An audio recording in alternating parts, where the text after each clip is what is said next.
जंगल घना और रहस्यमय था।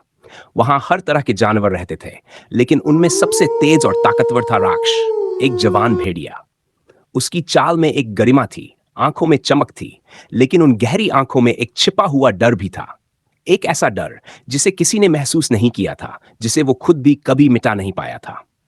जब राक्ष छोटा था, तब उसका एक प्यारा भाई था, रोहन। दोनों साथ साथ बड़े हुए, हर वक्त एक दूसरे के साथ। वे नदी के किनारे खेलते, जंगल की खोजबीन करते और शिकार करना सीखते। रोहन छोटा था, लेकिन दिल से बहुत बहादुर। वो हमेशा कहता, डर से बड़ा कोई दुश्मन नहीं होता राक्ष। अगर हम अपने डर से हार गए तो कभी खुद पर भरोसा नहीं कर पाएंगे। राक्ष हंसता और कहता, डर मुझे छू भी नहीं सकता, रोहन। लेकिन ये बात सच नहीं थी। उस रात चांद पूरा था, नदी के किनारे ठंडी हवा चल रही थी। दोनों भाई पानी पीने आए थे जब अचानक झाड़ियों से सरसराहट की आवाज आई। राक्ष ने हवा सूंघी और उसके दिल की धड़कन तेज हो गई। शिकारी। आंखों में डर लिए उसने रोहन की तरफ देखा, लेकिन रोहन की आंखों में डर नहीं था। अचानक एक जोरदार धमाका हुआ। शिकारी जाल लेकर उनकी तरफ बढ़ रहे थे।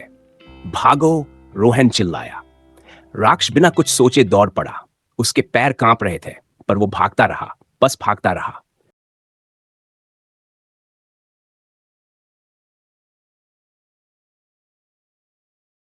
जब वो बहुत दूर आ गया, तब उसने पीछे मुड़कर देखा। रोहन नहीं था। दूर कहीं उसकी चीखें गूंज रही थीं।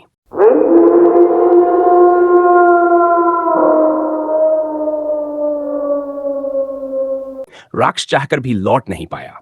वो बस एक पेड़ के पीछे छिपकर कांपता रहा, तब तक जब तक वो आवाजें हमेशा के लिए खामोश नहीं हो गई।